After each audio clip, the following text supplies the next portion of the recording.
Hello and welcome to The Good, the Bad and the Worst, a podcast where we watch movie trilogies and decide which movie suckles at the breast of weakness. I'm your host Griner, and joining me tonight... I'm Conan, and...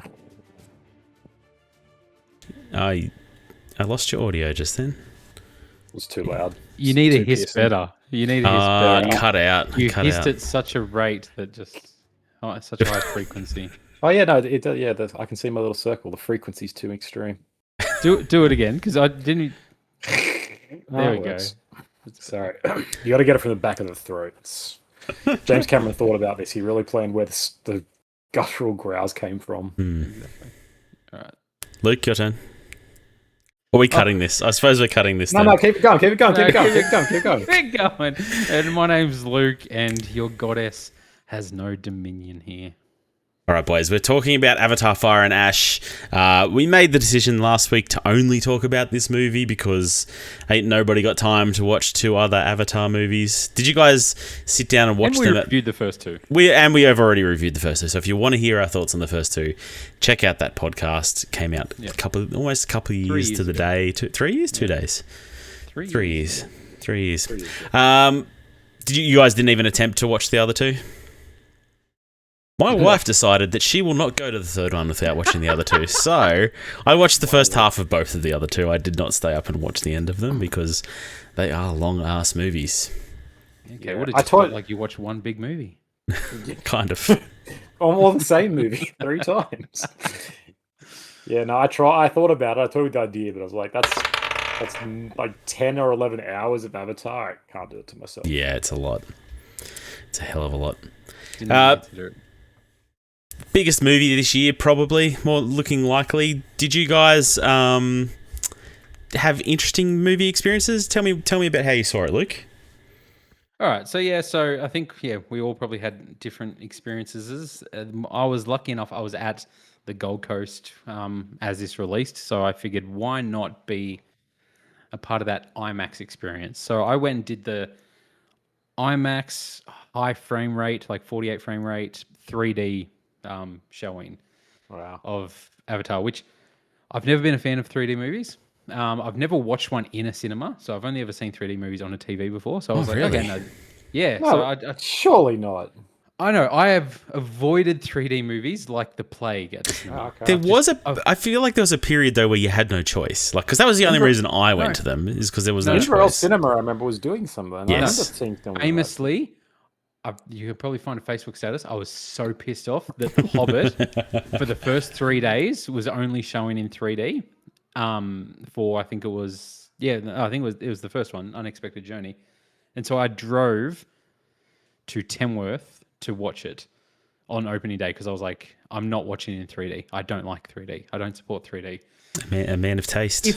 If I could have seen this in IMAX, not 3D, I would have. It was impossible. It was only in 3D for IMAX. Right. So I went and did that. And so it was an interesting experience. Like, I guess that's, how James Cameron wants it to be seen. I try to sit near where he recommended you sit, like... Wasn't it just right in the middle, like... In the middle. It wasn't like to the left, because that would have been a hot take, right? Like, no, you should sit to the left, down the front. That's the best viewing angle for my movie. You would have loved that, Grana. You would have loved that, because that's where you always choose to sit. That's where I would have chosen to sit, Yeah. No, I and tried you would have walked in 2 possible. minutes before it started and then got But pissed it's funny. at me. I looked at all the sessions for that week, and all of them, like the whole middle was booked out. Yeah. And all the side ones weren't. So I was like, all right, all these people, no game sort of thing. So, yeah. I guess, I'll let you guys talk about your experiences first before I go more into the IMAX and 3D experience for me. But, yeah. How do you guys watch these movies? Conan? So I accidentally saw this in 3D. I didn't realize I booked that, but because it was a tiny little thing on the picture. Because I came at this intentionally not wanting to pay a lot of money, so I was looking for the standard screening that also worked with my time because I can only really get to the movies after my kids are down, and generally movie screenings are at like 6:30 or 9:30. And I'm not going to a 9 p.m. 3.5 hour bullshit. I'll get out at 1 a.m. and then go to work 4 hours later. So that's not happening. So there was an 8. The only one I could find in the weekday work was an 8 p.m. So I booked that. That ended up being 3D, which I realized when I got there and the dude hands me the glasses and I was like, Shit. But that's right. I had to live with it. So I saw it on a Thursday night, so close to opening. It was same Thursday night for me. Yeah, not a packed house. Again, I was kind of seeing the most off screening. Some of the other things I looked at of like the VMAXs or the bigger ones, they were pretty heavily loaded at another cinema nearby. This one I didn't really look at, so it could just be that because this was the sort of the cheaper, shittier version. And I think the people who go and see Avatar are the people who are going to pay $40, $50 to see the biggest, best experience. That's especially not me. Opening night or like during the week. Yeah. Yeah, exactly. First week. So I went and it was filled with super fans and, well, maybe not super fans, but weird fans and kids because school holidays, I assume. They're looking to do something. So there's, I get there before the credits because I have to see the super exciting Avengers Doomsday trailer that was teased to be in there. We'll talk about that as well. And talk about the Odyssey as well. You got that trailer as well, I assume. I didn't get the Odyssey. Oh, you didn't. I got ripped off. You got really ripped off. Yeah. So we're there in between some of the trailers. There's these kids up the front who keep saying 6, 7, and then there's people beside me who are going, "Shut up, you bitch!" So I was like, "Okay, this is a mixed crowd. I like this." There's a group of teens up the back who were just talking, but they were mostly civil, so that was okay. So it was a mixed bag. We weren't all super fans. Some people were clearly very excited to be there. Others were just coming to kill time, I guess. But yeah, it wasn't packed out. The 3D did absolutely nothing. Boy, I hate 3D, and James Cameron can just eat a dick that he thinks that's worthwhile. Yeah. Grona, how was your experience? Yeah, I went to our local small cinema on Saturday night. It was pretty packed, like not packed, Avengers Endgame packed, but as busy as you normally see it for a busy movie. Yeah, there was a pretty big mix of people there. 3D? Annoyingly, no, not 3D. Thank goodness. I don't think they do 3D in our cinema anymore. I haven't seen it in a long time. They do. They're showing it in both. Yeah, they're showing it in well, both this one was not 3D, fortunately. We had teenagers behind us who would not shut up. And they kept being like, "Oh, this is so boring." And I'm like, "Well, leave." Or I kind of wanted to be like, "I know, but shut the hell up," because at least, have some decorum. And they just wouldn't. And we did tell them to shut up several times, and they just would not stop. I don't know what was wrong with these people. What is wrong with the youths these days? I'm just like, who pays money? Like, why pay money to I go know. somewhere and talk? Like, It's mum and dad's money, obviously. It's got to be. I guess. Yeah. So I'll just touch on my experience a bit more then. So Conan, similar to what your mindset was, but mine was a 9:30 session. God, so I just spent the day getting tattooed, and my tattooist right before I left to go back to my hotel room to recover from the first day was like, "Hey, tomorrow, could you come in at like 8 a.m.? Usually it's 10 a.m. And he was like, "Can you come in at 8 a.m.? I was like, "Yeah, no worries." And I walked back being like, "Oh shit, I've got Avatar tonight." I'd already bought the ticket online like a few days before so I could have a good seat. And I was like, sessions advertised start at 9:30. After previews, that's going to be closer to like 9:50. I was like, this is going to be like a 1 a.m. finishing, and then got to drive back in the city to my hotel sort of thing. And finished at like 1:15. So I get back to the hotel like 2:00, and I was like, awesome, tattoo, big day in like 6 hours, but it is what it is. I was glad. I usually try and show up when I go to like the city cinemas pretty late because I know there's like usually 20 minutes of previews. I had completely forgot the Odyssey prologue was going to be shown before it, so I'm glad I didn't go late for this one. I walked in just as the Odyssey prologue was starting, and so, Grana, I'm guessing, so it showed the actual prologue, or was it a trailer? It was just a little trailer thing, I think. I see the trailer that released online today. The prologue's an IMAX thing. Yeah, okay. So I saw the prologue for the Odyssey. How long was that? It was like 7-8 minutes, all in IMAX. And let me tell you, highlight of my fucking night. Like, I had such a big smile on my face watching that, and I was like, "Oh man, I'm so pumped." I could have left then, and I probably would have had a better night. It was definitely it was the best thing I saw on that screen that night, that's for sure. And I sat there, and this guy next to me, who sat on the chair, we were on the recliners, he sat next to me, and he's like, maybe 4 minutes into this, he had no idea what this movie was, and he was like sitting there, he's like, is this the movie? He's like, because I think I'm in the wrong session.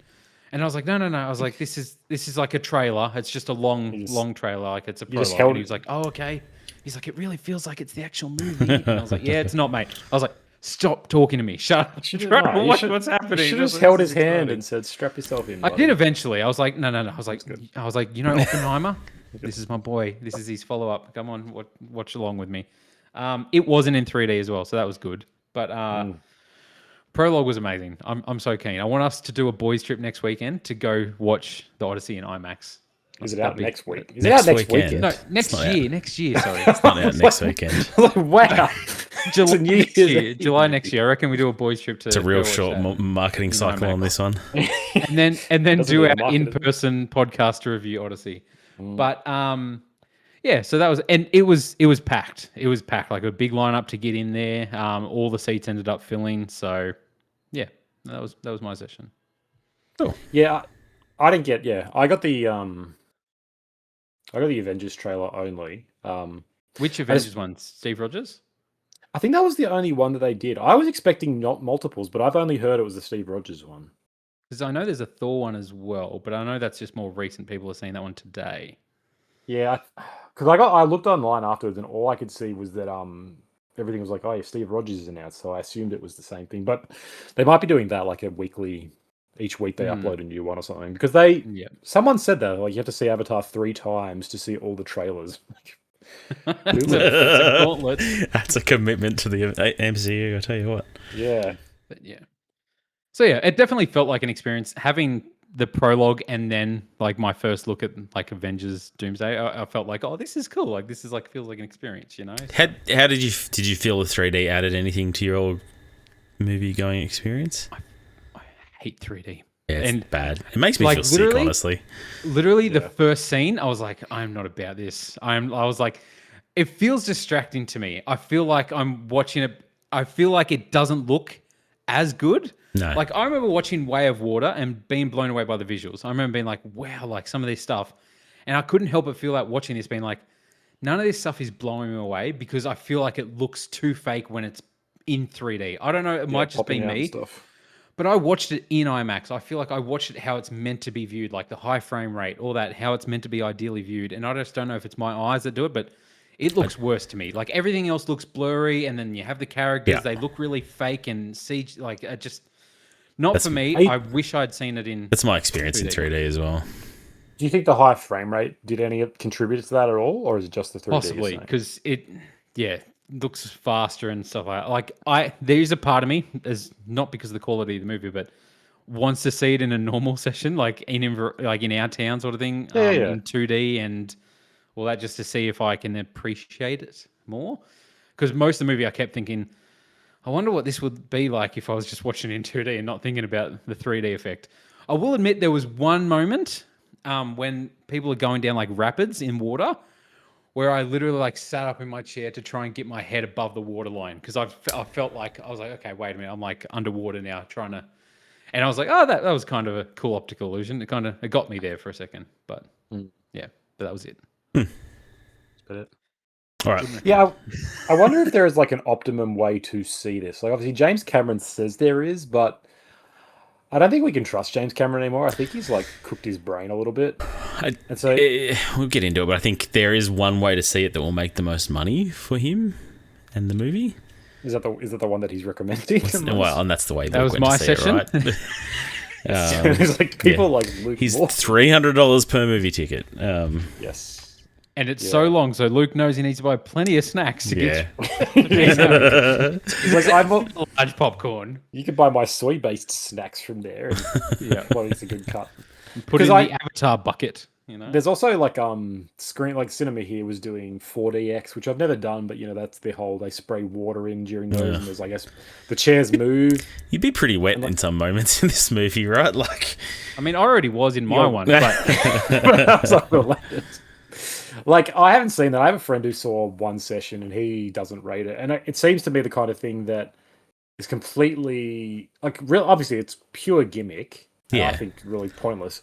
But this is the one kind of movie that I guess that probably makes sense in. Like, this is a gimmick movie, right? These are movies that bring people out who go to the movies once a year. Your average mum and dad who are just like, oh, yes, we'll go out we'll go out of town in the evening, we'll go get dinner, and then we'll go to the theatre or the films. Sorry, we'll go to the pictures and we'll see the local yes. pictures. And they're like, they'll save up a little bit and they'll spend $60 on a full price ticket and they'll buy something because they're like, this is an experience, And this is the problem that we've been complaining about since, I don't know, 2008 really, about what's happening in the movies. And so I see it being like, this is the cult, you're going to commit that once a year trip. You might as well also go and see the weird gimmicky, I get a little bit of water in my face and wind through my hair. Yeah. So I see it sort of having a place with this movie specifically, but still, I'm like, this is just completely pointless to me. Is this? I don't know if that would work. I've never gone to one of the 40X sessions or anything when I've been up at the Gold Coast or anything. The only two movies where I've been tempted, one of them just wasn't on while I was up there, otherwise I would have seen it. And the other one, there was one session left, and I was walking around the cinema being like, do I go to this session? Should I watch this a second time in 40X? The first one was Top Gun Maverick. I feel like that movie would be pretty good in 40X. And the other one was F1 earlier this year, where I was like, I feel like that would be really cool in 40X. But I don't know what it's like. Some people are like, oh man, my back got thrown out. And I'm like, I don't know. If I'm like, I picture straight away, what convinced me not to was I was like, I just want to be sitting eating my popcorn. I don't want to be bouncing around having popcorn flying out of my bucket. But exactly right. I don't think it's quite that bad. There's one, they have a similar thing at Movie World. I don't know if you guys have ever done that. It's 15 minutes. When I went, it was a journey to the center of the earth, and they blow wind on you, sprinkle you with water, but you wouldn't want to. I don't think you'd want to have popcorn. No, it's pretty lame. It was gimmicky. Yeah, it's exactly what you say.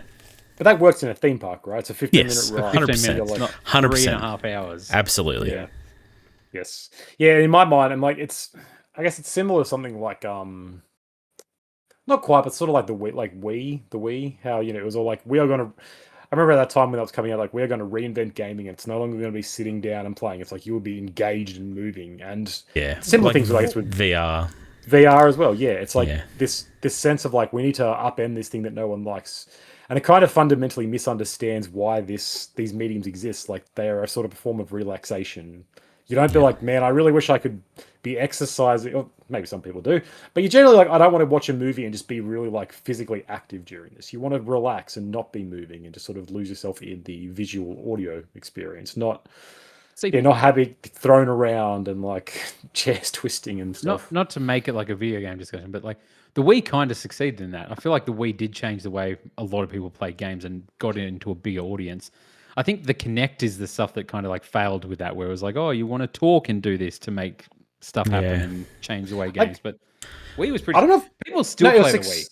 It was successful, but I don't want to play the Wii. I think it filled a market. I don't think it didn't redefine it. It was just like there were some games that you can do this in, and will appeal to that. But most consoles have a motion movement. Yeah, but nobody's out there like, oh, I wish I could play Call of Duty with the Wii nunchucks, right? Like, they did it on the Wii, but that's not how people now want to play games going forward. Like, it didn't break off any of that core audience to be like, all games must now have motion controls. It's like, no, he's a subset of the core, like, he's a subset, or he's a new audience, which is something that's important to people building these consoles as well. Like, here's people we can get to play games who wouldn't play games at all before. Here's people we can get along to the movies who wouldn't normally go to the movies. We can get them to spend more money. Like, it's the same concept, I think. I agree. Yeah, I think so. True. All right, shall we get into some stats? Stats. Avatar: Fire and Ash came out in 2025, had a budget of $400 million. Reportedly, has made $347 million worldwide on its first week. On its first weekend, has a critical reception of 61 on Metacritic, which is far further in the green than I expected, to be honest. Just for comparison, how the first two ones, how did they go? As I said that, I was like, I should have looked up the first two. The first one's like $1 billion at the box office, didn't they? Money wise, I think they crossed $2 billion. Both. I think so. Avatar was like the highest grossing movie ever. Yeah. So Avatar's critical reception is really high, which I think is... So Avatar is an 83. 83. Yeah, it's crazy, and has made $2.9 billion worldwide. $1 billion. Oh, because they did the re-release. That's right. Yeah, they did release to top Avengers again. All that chicanery. Yeah, I remember that. The Way of Water, 67 on Metacritic, and box office of $2.3 billion. Yeah, man. crazy. Jim. Don't mess around. Jim. Big This Jim. has been. This Will opening this weekend pass was two? lower though. I That's don't a think it's genuinely past good two. question. This one had a lower opening box office in America. I can't remember the exact numbers. It was like 80 something. I know it's probably more than that. Like, does But it was pass much lower one? than the previous two. It has had a bigger global. But yeah, No, that's that's not right. I don't think so. According to IMDb, the opening weekend for the original Avatar in 2009 was 77 million. Avatar: Fire and Ash, sorry, was 89 million. So 12 million mean more. Way of Water? Okay. No, What was Fire and Way of Ash was Water? 12. Fire and Ash was 12 million more, and Way of Water's opening weekend was 134 million. So it was way out in front. Yeah. Maybe that was it. Then it's less than Way of Water. Yeah. Yeah. So I mean, it's up Still- from one, but that's big still a movies. significant decline. Yeah, it is. Like $40 million opening weekend. I think movies now have a much heavier front end as well. Like we saw that with was that shitty Pedro Pascal movie, Fantastic Four? Incredibly heavy So loaded, many, like I front, don't know which one.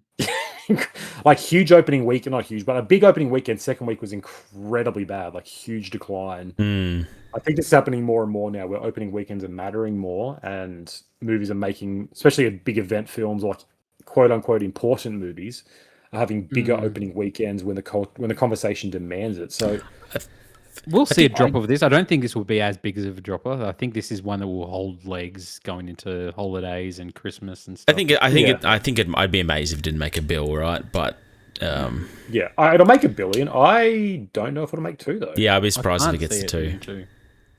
I think nowadays it's so easy to be like, oh, I'll just wait for it to come to streaming. Like it's only going to be a few months a lot of the time. So like, if that opening weekend buzz isn't high, why would I even bother going on the second week? If I wasn't committed enough to go opening weekend, why would I even bother committing to the second weekend if the buzz isn't high? I can just wait till it comes out on streaming. They do hold Avatar for a while. These movies in particular, but I think movies in general, it's pretty safe to be like the movie's going to be out. Sure. Like it's back in the day. Sometimes it was like 2 years. It felt like before it came out to VHS or DVD, and then then you'd wait till it got out of the expensive weekly section, like expensive overnight section, right? Like, I think something I heard was like standard was about 9 months for a long time, like onto DVD, which is kind of crazy when you think about it. Like, I know Lord of the Rings was 6 months because I remember being like waiting for it to come to DVD and then going and buying it on DVD for like $30. Yeah, and how exciting that was. Yeah, but this again is like one of the only movies that these movies by nature do have legs because they're the kind of movie that really kind of demands a cinematic viewing. Their whole shtick is like, this is pure visual thing. Like they don't say this, but there is kind of an awareness of like, this is not an artsy, hugely demanding film with narrative. This is just a visual feast. 100%. And like a guy at work tells me like, this is kind of the only movie his mum goes and sees, and she saw Way of Water twice. And like, that's just an interesting sort of insight of like, this is what a lot of people do. Like people who have no interest in movies, people who just kind of see this as a different way to spend a day or fill in, like as an activity rather than anything else. It's not a hobby. It's just like I don't know, I guess the way you'd go to the theater or you go to like the opera or something. Yeah. You talked about it earlier. The kids, let's just go say 6, 7 and watch Avatar in the background while we Snapchat each other. I mean, there's people like that who'll do it, and that's probably because they got the social market media thing. But like your average viewer, this is the kind of movie I can imagine like 2 months in, like some random family in the middle of February would be like, oh yeah, we should probably see Avatar. I hear it's visually cool. Yeah. It's like rather than I can't wait to see Avatar on streaming, because I don't know if anyone really does that, right? Does anyone be like, I can't wait to watch Avatar at home? I don't think so. Like, and we talked about it, I'm sure, when we did the other ones, but like these movies have basically zero cultural impact, right? Like nobody's quoting these movies, nobody's getting Na'vi tattooed on their arms. Like, I just these movies. I just You're not like in Kansas anymore. Oh yeah, that quote came from these movies. That infamous quote. Like, yeah, I just feel like these movies have zero like legs culturally. So you're right. It's just 100% spectacle. It's 100%. This is how I'm going to spend my evening. And I think that's a good comparison. Like, this is a trip to the theater or the opera or a show. Like, it's something you figure out you're going to do 2 weeks in advance, and you go and make a night out of it, and you spend a bit more money to probably do it too. Yeah, exactly. And you get something more out of it than just watching a movie. Like, you get a sensory overload with incredible visuals you've never seen, and audio, and hissing blue chicks, which is, it awoke something in me, so I see the appeal. But remember it's that a different whole thing after the first Avatar came out. Like, I just remember, I don't know if it was just like the early internet, people were making rumors, but they were like, oh, man, people are so obsessed with Avatar, like they're killing themselves because they can't go to Pandora, and Earth is never going to live up. Like, I just remember that being the talk in my high school of people being like, people are so obsessed with this movie, it's crazy. Like, it's like Pandora syndrome or something. There was a room. Which might have been a marketing thing that people just were like, we want people to go see our movie to see if they get obsessed with it, but nobody actually. Who knows? But I mean, I wonder if there hadn't been like 10 odd years between the first and the second one, whether that might have helped it a bit, right? Like, all those people who were desperate to get to Pandora were died of thirst in that time. Like, there was nothing to sustain them for the 10 years after. It's kind of funny. Have you seen the interviews recently of all the actors here saying, like, oh, it was a treat watching this movie because, like, I'm like, oh, that's right. We filmed this 10 years ago. Yeah, and they're like, I forgot. Oh, that's right. I remember filming this scene with that person. Like, that was 10 years ago in 2016 or whatever. It's insane. It's insane. It is so strange. It's so strange to see people acting, and I'm like, what have they been? Like, where have they been? Why are they acting in this suddenly? And you realize, they're probably already retired, and this was like something they made years and years ago, and they've moved on, and that's why they're randomly appearing again. Yeah, it's kind of they were hot back then. Like, you watch Avatar 9, Pedro Pascal is going to show up as an Avatar, and people are going to be like, "Oh my god!" He'll be dead at that point. And he would have been cancelled. It's like, oh, he's the Pedro Pascal Avatar. Remember, he's super popular at the moment. Yeah. But yeah. So, Grant, you were going to say? Oh, I was just going to say, like, it does feel like some of these big name actors just kind of disappeared when these movies started being made. Like Sam Worthington, not that he was a big name actor, but what has he done in the last 10 years? I wonder what the contracts are for this. Doesn't feel like much. And I was going to say Zoe Saldana as well, but then I forgot that she's in Guardians of the Galaxy. I mean, she's in a lot, actually. She's in quite a bit. She's an Oscar winner now. Yeah, so I know. She's a big deal. Now, my example's bad, and I take it back. Bad take. I apologise. Sam Worthington, you're on a good roll there. Sigourney Weaver just hasn't done anything in the last 10 years. Yeah. Even ones like, and Stephen Lang's committed to this, it seems. Like, who? Well, like, seeing Eddie Falco in this again, I'm like, she's an incredibly good actress. I'm like, what has she been doing? She's just, I don't know. And then Giovanni Ribisi as well. He's kind of like, he's doing DP stuff now. Like, he was a DP on the movie Strange Darling. And so he's kind of like cameras. Like, he has cameras for people. That's right. He restored the IMAX cameras that Nolan, I think. It was either Nolan or I don't know if it was Nolan. Someone else. Ryan Coogler for Sinners, maybe? Yes, Ryan Coogler. Yes. Yeah. He restored the IMAX cameras that Coogler was using for Sinners. Like, he's doing that shit now. And then he turns up and there's like, why the hell is he here? Oh, it's because he made this. Yeah. Because he wasn't in the second one at all. So it was kind of tripped me out where I was like, and because it's been so while since I watched the first one, I was like, did he die in the first one? And they're like, oh no, he popped back up again. Jermaine Clement as well. He has a sudden appearance in this. And I was like, he was. Hollywood was trying to make him a thing. Yeah. He was in the second one. Like, I know he's in them, but again, it's like, what's he been doing? Yeah. What did he do in those? He's great in Moana. He has that really good Shiny song. But Shiny. Yeah. Speaking of that, Una Chaplin's probably the most significant addition to this, right? She plays Varang. Varang, yep. All these memorable, well-named characters, yep. The fire Charlie chick. Chaplin's granddaughter, in case you didn't realise. But an interesting casting, because again, she was a real up-and-coming hot property about 10 years ago when Game of Thrones Season 2 and 3 were airing. I can only assume she kind of got cast off that, but again, she's kind of, after that, she kind of vanished. Like, she has been making other things, I'm sure. She was in The Longest Ride, which I think we all we all saw, that great Nicholas Sparks adaptation. Like, her career's just kind of done nothing either, like a lot of small things. Yeah. And then she turns up in this again. It's like, oh, yeah, because it's very jarring to see the delay, I guess, of, like, as a snapshot, right? Of, like, who was hot and what everyone was doing, and then it just gets frozen in time. Yeah. Yeah, it's strange. But I mean, this movie, how do you guys feel about it? This movie just felt like Way of the Water 2, I guess. Like, it just felt like a lazy sequel that didn't do anything. It felt like Way of the Water remastered. Like, Naughty Dog did this or something, because, like, it felt like... Wait. We just got some Naughty Dog shade from Luke. We don't get that often, and that was a drive-by. What's happening? But no, like, legit, like, the third act, I was like, this is Way of the Water's third act. I was like, what is going on? We're doing the boat thing again, like, out at sea. Like, I think this... Like, Way of Water felt separate than the first one because its whole thing was water. I thought the whole thing with this was going to be fire. Yes. But then it's all water as well with an enemy that uses fire. Like... And it's bullshit. They're not even on fire. No, when they go to the ash place, I'm like, okay, this is kind of cool. Yeah. Have it be mostly set there. Have volcanoes going off. Have them be red instead of blue. I don't know. I was expecting more... Would it have Legend been of Zelda tribes? Yeah, would it have been a step too far if there'd been a new rare mineral in the ash area? Like another one? Because that's my only thing, right? Like, the first two, they introduced these two stupid rare minerals, rare commodities, and now rare MacGuffins. Do we get one of these should we get one of these every movie? I don't know. Their lava is worth even more than the whale stuff. This is no one gives a shit about the whales anymore.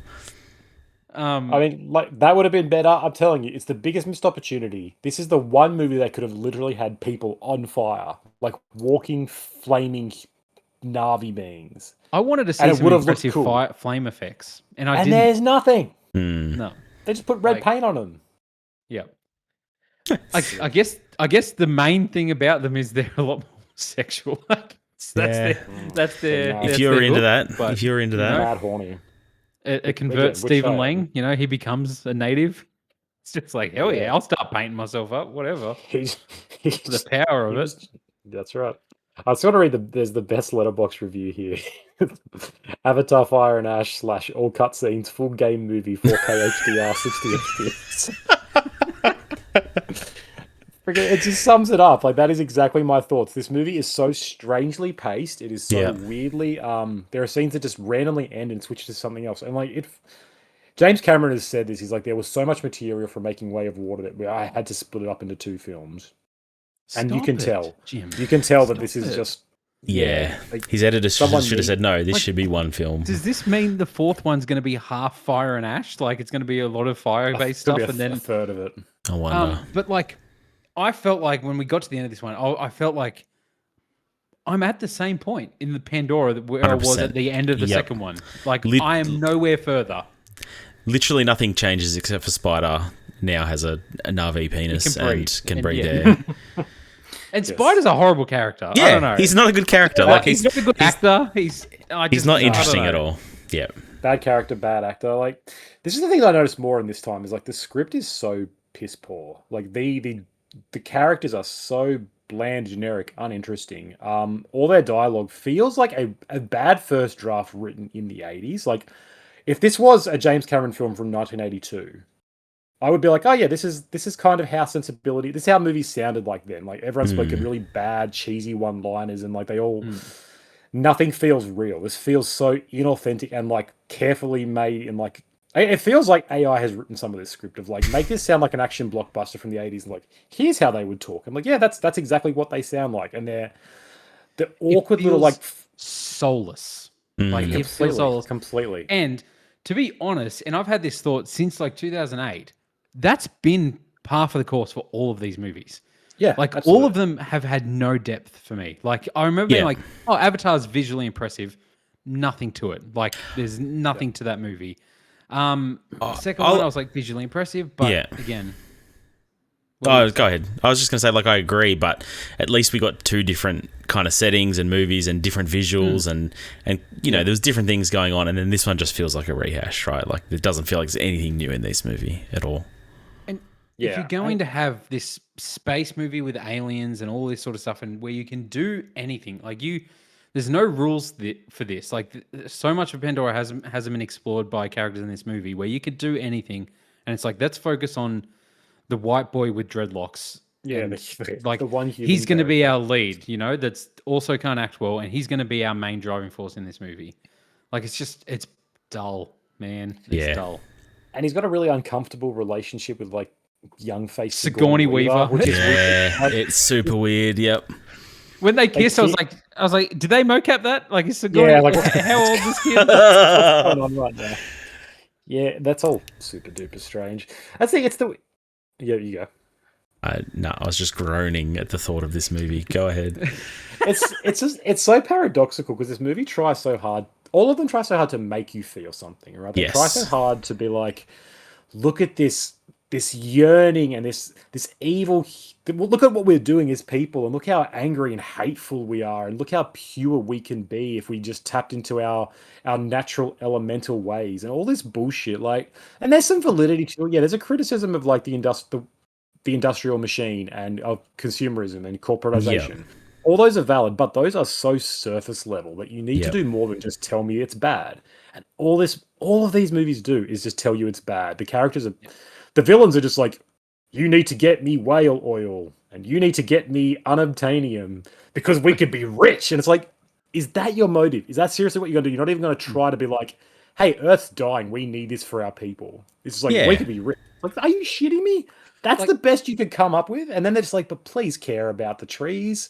Because, God, look how beautiful it is when we run through the trees. Look how sexy my blue aliens are. It's like, it's so bizarre to create something that is, on one hand, so sort of realized in its visual sense, even though it's pretty uninspired.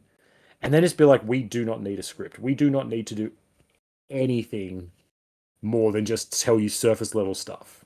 It boggles my mind how any of this happened, how any drafting, like how this got through any draft process, how any of the actors weren't like, hey James, why am I doing this? This is shouldn't I do a little bit more than just say, haha, Spider Boy, you're so cool? Like, you're so random, Spider Boy. Like, I love your dreads. They're pretty dope. I just don't get it. I don't know. And that's the thing. It's hard to feel anything for what we're being told to feel bad for it, because it's like, I don't know. We know this shit is bad. Like, watch the news. It's worse than what's going on. It's like, it's so surface level. It's so elementary. It's so like a Scooby-Doo cartoon villain, bad guy, like just pure evil, like pure greed. You're right. There's no like, oh, the Earth, you know, we had to leave the Earth behind. Like, they're comically evil. And it's probably a little unfair, but we were talking before this about how we all rewatched Wake Up Dead Man, and like as a movie we all watched recently that had things to say and had nuance and was really fascinating study on these characters, and then you watch this movie and it's like, I wouldn't even care if it was just a good action movie with a surface level story, but it really belabors its lore. Like, it really wants you to care about Pandora and this planet and the whales and all this shit, but then it just and it's gives you the cartoon villains and all the other. It's just, it's I don't know. I don't know what happens with these movies from here. 100%. Yep. And it's just it does not have the right to be. No. At all. Yeah, no. Like Pretty insulting when it is like, we have just had a movie that spends 3 hours being like, man, the whales are beautiful and we shouldn't be destroying the oceans. And it's like, did you forget about that? Don't destroy the oceans. They're really important. It's like, yes, you have told me that. You've told me that exact message. You have even... The fact that the third act is like a remake of the first one. I know. And like, by the way, this whale's banished because he killed whales. And it's like, wait a minute, shit, didn't we go through this? Like we had this whole story with this whale in the second one. Why are we going through this again? Like, and it's something so strange about like whales just talking with subtitles. Yeah. Like, I have been banished. My people don't like me. And they're like, oh no, we got to help you, whale. And he's like, it's all good, brother. Thank you. Yeah. It's like, it's really bizarre. It's like something from The Simpsons with a dolphin, or like American Dad with the dolphins just go, and it comes up with subtitles, the whole conversations. It's also a weirdly, speaking of like this movie being dated, something that really drew me out of is like Brendan Cowell or whoever plays the one-armed bad Australian villain. I can't remember his.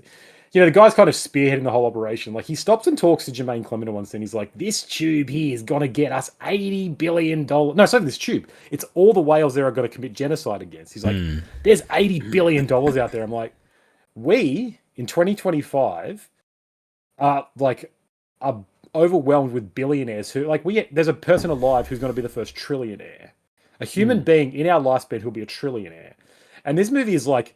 These whales will earn us $80 billion. But that is chump change. That is literally a drop in the ocean for some of these billionaires on Earth. And to be to try to sell this idea of this is intergalactic space genocide where we've come to a planet and we'll consume it. And these are incredible mech cities with mech suits and all this shit. And they're like, all this for $80 billion? I'm like, just start a drop shipping company. You can make that. Like, that's the thing. Who are these people? Like, what government agency is this where they're just like, let's kill the animals, we'll make money. Like, they're so comically bad. There's no depth of like, what's the legal responsibilities? Like, are we able to do this? What should we like?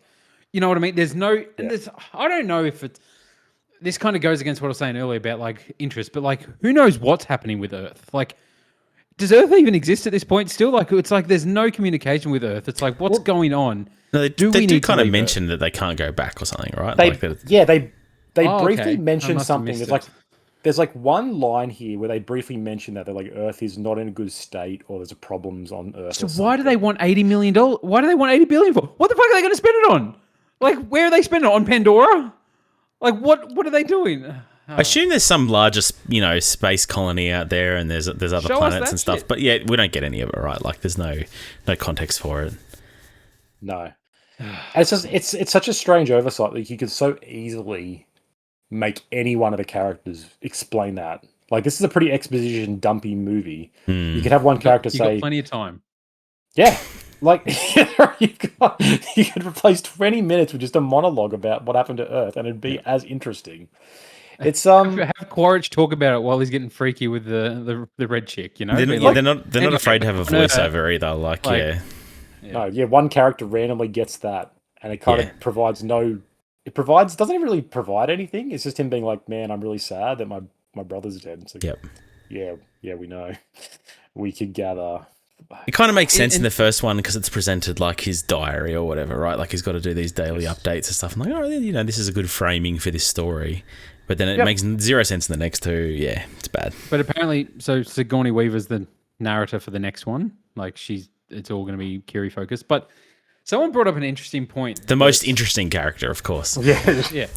But somebody brought up an interesting point that like it hasn't been brought up again. That like Jake Sully, like that avatar is his brother's body. Like remember that it's not his avatar. It's the avatar of his brother that died. So then he takes over it. And it's like it's like James Cameron scrapped that idea where he's just like, let's not bring up that he's actually in his brother's body, like and what that means or what's happening. He's genetically identical, so who cares? He doesn't have a brother anymore. This movie is kind of the synthesis of all these things all these loose threads where it seems James Cameron is just like, I don't care about that anymore.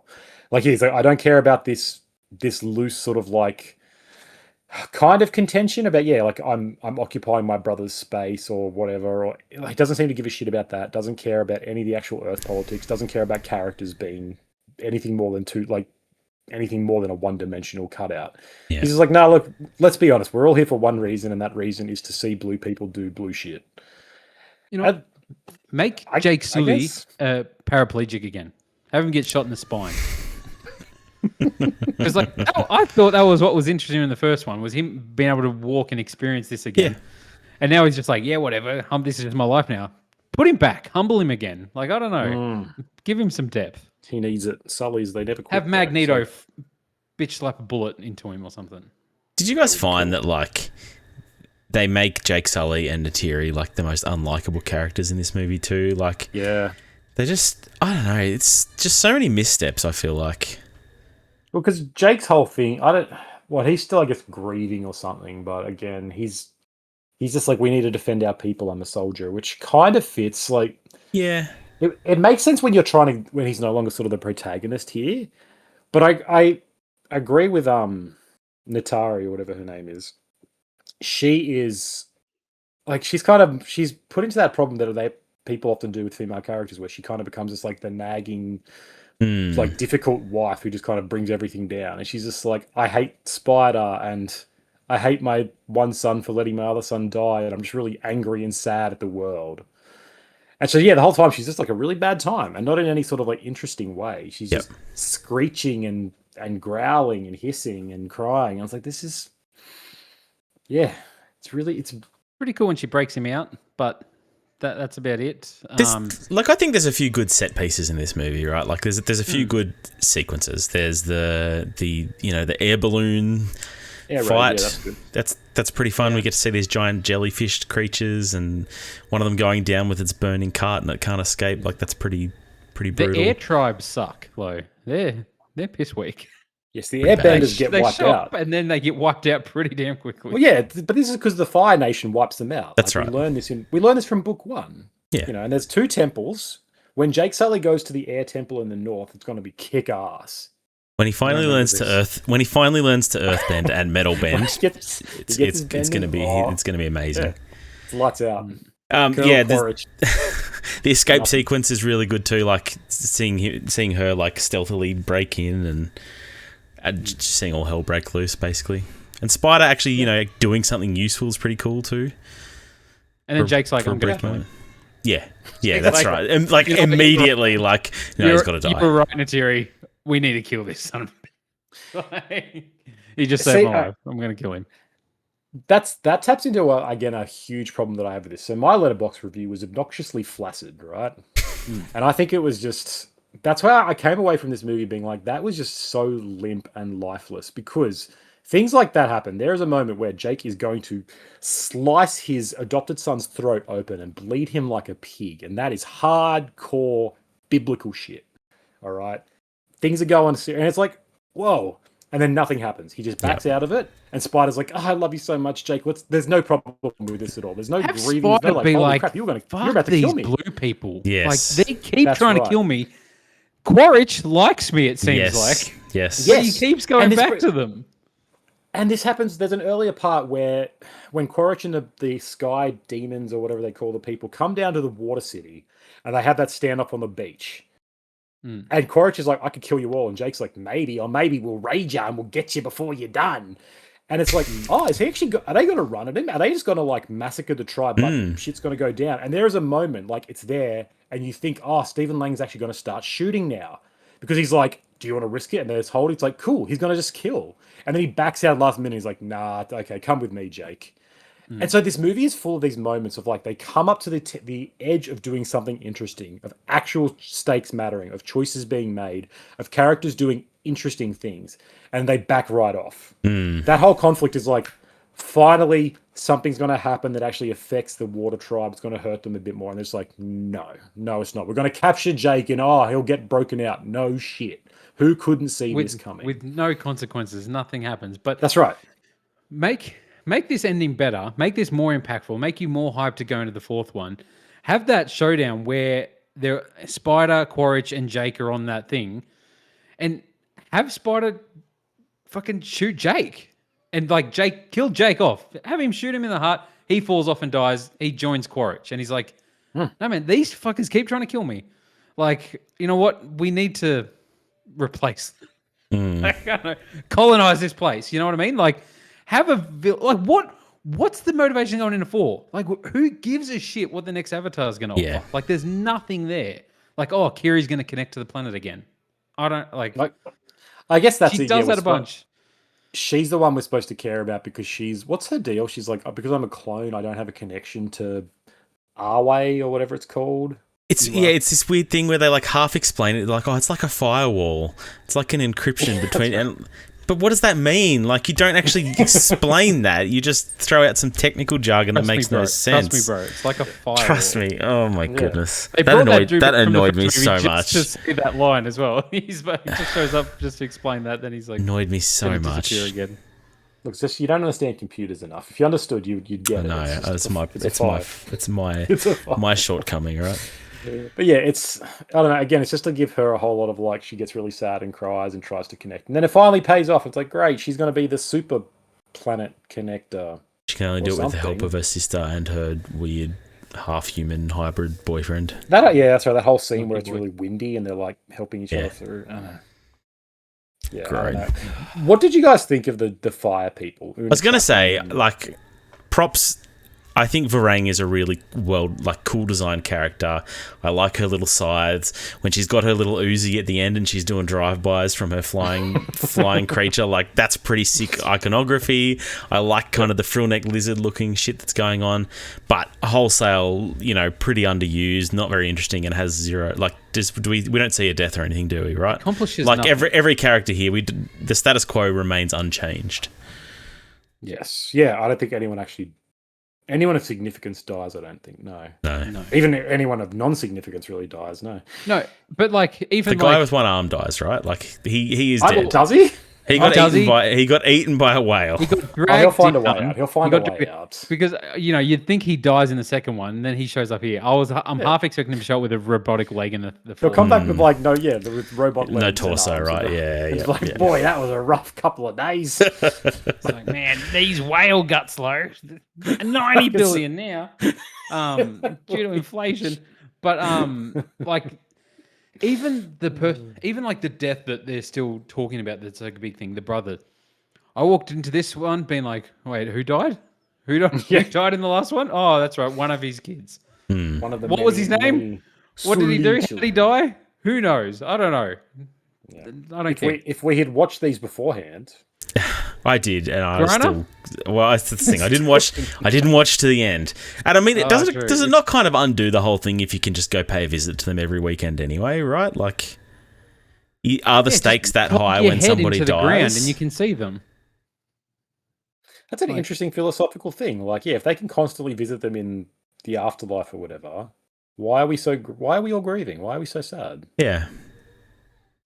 Yeah, why is Neytiri crying and like going to kill her other kid instead of just being like, "You hold up, let me just connect and I'll go chat." Plug in. The movie like absolutely does not answer any questions about like is this a living representation of like is this person in another place or is it just a representation from memory of who they are? Like the movie does nothing to give us any answers on that, but like that would be an interesting philosophical question, right? And we do not want to do those here. That's not what we are about at Avatar Industries. That's not one. It's a shame, yeah. There's so much here you could do, like so many interesting ideas, and like genuine dilemmas, character choices, and things. And every single time it even hints at it, it just seems like too timid to do. And I guess that's because I think James Cameron is aware that this movie has become a juggernaut that's like too big for him as well. Like, he even seems a little bit doubtful about its future now. He's not sure if 4 and 5 will happen. He seems a little bit up. Yeah, and like he said that he'll hand them off to other writers to work on and stuff. Like, he has to hand it on. So he knows it's too big for him. He seems doubtful that this will even be profitable and successful enough to do it. And you read between the lines, it seems almost like he is starting to feel the weight of it a little bit. And like, I don't know if regret is the right word, but he's at least starting to feel, oh, maybe this was not the best thing I should have done for the past 20 years of my life.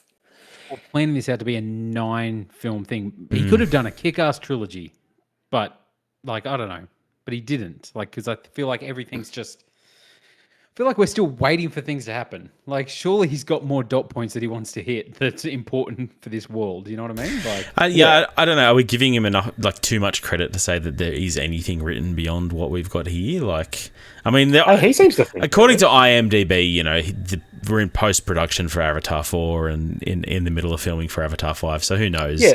So he's had a writing team that's helped him with stuff like this is. Fire and Ash is co-written by someone, and he has other like sort of collaborators who help with the ideas and stuff. And so I think it's fine to believe that they've been filming stuff for all of these, and they probably have like. But again, that kind of suggests that I think they write the script after the fact. They probably write the script to fit it, and it does kind of feel like these movies are made with that loose. Like, we cannot do anything that will put anyone off, and that's why the script is so bare bones and so uninteresting because. If you raise a philosophical question and try to answer it, you are inevitably taking a stance with that. And so if that alienates some people, if they'd said that the afterlife in this was actually an afterlife, some people might be like, oh, there shouldn't be an afterlife. I don't like this. And they want to be absolutely palatable to everybody, that no one, there's like a faux pseudo-spiritual thing here you don't really know or understand. Just all we know is that spiritualism is good. And every corporation will tell you now that being spiritual is good as long as you can quantify and monetize it. So all of this is like the vaguest, most harmless milquetoast way of these things. So there's not a human being on planet Earth or planet Pandora who can't sort of appreciate this, I guess. Yeah. And obviously, I think for me and you guys, and probably for an increasing amount of people, that complete lack of like perspective and that complete lack of voice is becoming increasingly becoming a problem. Well, like, how many times can you just watch this until you eventually need someone to do more than just say, look at the planet, look at the bad people and the good people. But then it's a problem that's too big to fix, because he needs to make $1 billion for this to be profitable, to even break even, really. And like, you can't be like, do something brave and say something interesting, because that will alienate people. That might cut part of the global box office away who don't want to deal with that. It's nearly an impossible problem, right? Yeah. I mean, it's a stupid problem of their own making as well, right? Like, as much as you can say that, they still got themselves here. I don't know. Yeah. And on the back of success, like, $3 billion for the first one, $2 billion for this one. So I mean, like, 2 are in the top 3 highest grossing movies of all time. So it's like, yeah. All evidence would suggest that this is the right way to do things. Technically, he has succeeded more than any other movie ever. So maybe, it's what feels so weird. Is financial. It's what feels weird about talking about it this way, is being like we're talking about the most successful movie of all time and its sequels, and being like, these are bad and these are shit. It's like, he fucked up. Big Jim fucked up when he made these. Well, he really didn't do a good job. I bet he regrets this choice. He could have made Terminator Salvation again. But made it properly. Yeah, it's a weird thing. It's like, he has clearly not done a bad job in the business sense. But I don't know, contribute as a piece of art. And so I don't know, is he in the art business or is he in the movie business? I don't know. Titanic 2. It's calling to him. The revenge. Yeah. No, it's an interesting question. Who are we to question a movie that makes billions and billions of dollars? I don't know. If you want to discuss it, Big Jim, come on. You want to discuss it? You know what? I did see him interacting with the Corridor Crew guys, and he seems, he seems like a dude. Like, he seems like he's a pretty nice guy. Yeah. I don't know. I'd like him to make a Terminator movie. Now you've made me start to maybe he's in the room with me right now. Jim, I take it back. You're great. Griner, let's talk about Terminator 2. How do you feel about this? Because arguably, obviously, 2 of your favorite movies of all time are by James Cameron. It's right. You're right, 100%. But I like nothing past that he's done excites me, right? Like, I'm not a big Titanic guy or True Lies guy or anything, right? Like, it's just like, okay. Dude, True Lies, so hard. It's such an awesome movie. Oh, it's not a bad movie by any means, but I'm not going to go and get a tattoo of it, right? Like, it's but they're all bad. I'd get that tattooed. Yeah, I don't know. It makes me sad just to be like, think of the landmark films we have missed out on because we've been waiting for Avatar. That's the biggest thing for me. It's like, I don't expect the directors I like to only ever make movies that I enjoy. Like, they're going to do things that they enjoy. They're going to do things that make money. But if they're going to devote the rest of their life to, I mean, I was equally as annoyed that he was just driving around in a submarine looking at the Titanic over and over again. Like, make a movie, dude. Stop doing that. But we got these, and I'm like, maybe you should have just kept doing that. Now he's got some dope content, man. He could make one on the Titan submersible. Make a movie of that, the Titan. He probably will. Did you guys get before this? Did you get the trailer for the Billie Eilish concert that he's doing? No. So I got that instead of... We got the prologue for the Odyssey. Instead of Odyssey content, I got Billie Eilish content. That's an interesting comparison. Yeah. But he's making a concert movie, and so that is kind of like the big trailer we got. It was like a whole behind the scenes, and he is like talking about it. It's very strange because he's got the James Cameron stuff. He's like, this is unlike any concert film ever made. And he's talking about the rigs he's got, and it's like this live 3D massive super spectacle thing. You watch it be a twist that after it comes out, he's like, it was actually all CGI. Billie Eilish doesn't exist. We filmed this on Pandora. I made her. But it's just weird to be like, that's again what you're doing. Like your other project apart from Avatar is a Billie Eilish concert.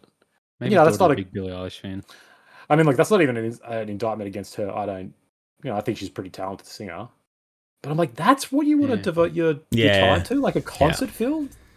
It's just such a weird thing. I'm like, I don't know. I guess I do wonder if we give him more credit for being a great filmmaker. I'm like, I think the movies that he obviously made some incredible stuff, but like he's a tech guy. He's 100% tech guy, yeah. And it's like maybe just those, Terminator and Aliens, he kind of got a little bit lucky with the writing. And it's just, I don't know. I'm not trying to be like, it's heretical to say. But the more it goes on, I'm like, I don't think he cares about this stuff, and I don't know if he ever did care about it necessarily. Or is there a franchise you could give him that you'd like, say like Alien? You got Alien and made Aliens. Is there a franchise right now you could see giving him, and you'd be like, oh, he'd make a great film for that, like a great sequel? I mean, I think honestly, to me, the answer is Aliens or Terminator, right? Like both of those. I mean, Aliens kind of had is kind of going okay. Probably Terminator is the actual answer for me because it's. I heard he's definitely talking about Terminator. It's floundered since he did it, right? I swear I saw something today of him talking about Terminator, like coming back to it. Yeah, I mean, he's just doing press at the moment, right? Like he's gonna just say shit like that. Yeah, he's gonna say the thing that's gonna get a headline written about his movie. That's how I feel about James Cameron now. Like he's in it for the business and maybe because he has to be, but like this movie purely exists to make money, right? Like this movie is an extension of the second one. This should have been one film, but by splitting it into two, you make somewhere around twice the money. Just ask Peter Jackson. His salary apparently for The Way of Water was $92 million. So even if that's his combined salary for those three movies, that is more money than we will ever see. Yeah, it's easy to feel like these are kind of passion projects for him, but if he's drawing a really big salary from it, maybe that's not so true, right? Like, I don't know. That's right, yeah. There's an article that says James Cameron has confirmed 2 details about his next Terminator movie. And it says he's eager to take a break from Avatar to look back on his own killer cyborg drama. As he has said in the interview, he has some ideas, and he has confirmed that Arnold Schwarzenegger will not be in it. It will be a new original story and not based on nostalgia. But I mean, he was like executive producer on Dark Fate. Yeah. And so I remember when that coming out, he was like, the whole big thing was like, James Cameron is connected. He was working with that. And he was like, I think it was just purely like, I never watched Dark Fate. Me neither. Heard it was bad. No, I haven't watched it either. And so I think he was just like, yeah, this is fine. This is a movie. Where's my paycheck? The good, bad, worst guys didn't even watch it. I'm going back to Avatar. They reviewed them too. Yeah, I don't know. All right. Give this one a ranking. Clearly the worst, right? Yes. I forget how I rated the first two. I feel like I liked Way of Water more than the first one. But yeah, I think Way of Water, like there is a spectacle there that I appreciated at the time. And this movie just did the same thing again, and it wasn't sexy enough. I needed more. Whoa, that's wrong. Because Una Chapman brings some incredible stuff to this. So I just think take it back. Take it back in. Sorry. I don't know. I think we do get a mostly naked pregnant woman as well if you're into that kind of thing. So, and she gets killed. That's true. Somebody does die. I forgot. Yeah, Kate Winslet. Oh yeah, she gives birth. That's right. Yeah. I don't know. Like, I guess we didn't talk about it enough. I actually think the whole fire people stuff is pretty interesting in this one. Like, it does add an interesting element of they're versing both. It's like a classic three. There isn't. You're right, but it still provides a much needed spoke in the wheels of just humans versus Na'vi. It's like Na'vi versus human versus Na'vi. Yeah. And so even though this movie's got a lot of the same, like the problems in this are worse. The highs are higher and the lows are lower. So I don't know. I would at the end of the day, we're reviewing chapters of the same movie. That's right. I'm like, these are all kind of the same movie. That's right. So I'm like, I would honestly be tempted to say this is the best of the three, just because I think in the whole grand scheme of things, I'm like, the fire people are at least interesting. Yeah. Whereas I can't think of anything in the other two that are interesting. Considering I don't agree with that for an hour. This is definitely the best of the trilogy. But yeah, It's not good. I'm not saying it's good. Hey, I don't have a strong argument against it, the other two being better than it. This is the more recent one that disappointed me. So that's it. I'm giving them all like, middle of the road, like. But I watched this how it's meant to be seen. I hadn't seen the first two in IMAX, and I saw this how it's supposed to be seen, and it still didn't impress me. Harsh critic. I mean, are you guys sick of being blue-balled for Quaritch's inevitable turn? Right, like he has to turn at some point. I couldn't see right? him being bad anymore. I don't buy it. Every time he's like, "I'm going to kill you, Jake," I'm like, "No, you're not. You like it." Yeah, you guys like each other. Stop it. Yeah. It's kind of funny. He was like, "Well, this is awkward," and they're just the three of them just sit there. But I mean, the colonizer going turncoat for the native is like a tale as old as time as well, right? Like, I mean, they kind of already did that in the first one as well. Yeah. Yep. Anyway. Yep. All right. Done. We can wash that out of our system now. Finally, for 6 more years, we don't have to talk about Avatar. True. 2029. That just feels like an eternity away. Next fortnight, we are doing our year in review, our annual year in review podcast. I won't say we mostly do it so that we can take a break from watching trilogies, but that might be why. I don't know. It might also be more work because I'm going to have to try and find something that you guys haven't already watched. And then we haven't reviewed because we've reviewed a lot of some of them. Yeah, I feel like this year I've seen a lot of movies with you guys, even if we didn't review them. So I reckon we should just re-review Tron Ares. I think we could talk about One Battle After Another as being a movie we really enjoyed this year. Yeah. And yet we already all saw it together and talked about it ad nauseum. But we didn't do it with a microphone in front of our face, so exactly. You guys, the fans haven't heard our thoughts. That's right. The fans want to hear our thoughts. That's one thing we're sure of. About James Cameron. James Cameron wants to know what we think. That's right. Exactly. About One Battle After Another in particular. Yeah. I mean, that movie's I could see him directing that movie, right? Like it's very in his wheelhouse, right? Yes, but it'd be very different as well. It'd be such a different movie. I don't feel like it's him at all, but all right. That's a great question. Yeah. Thanks for joining us for The Good, the Bad, and the Worst. This podcast was brought to you by a couple of books by Conan Clark, The Taste of Iron and God Grotesque. Check them out on Amazon. Join us next fortnight for that new episode. Give us a rating on Spotify and iTunes. It helps us out greatly. And we'll catch you next time. Bye. Peace.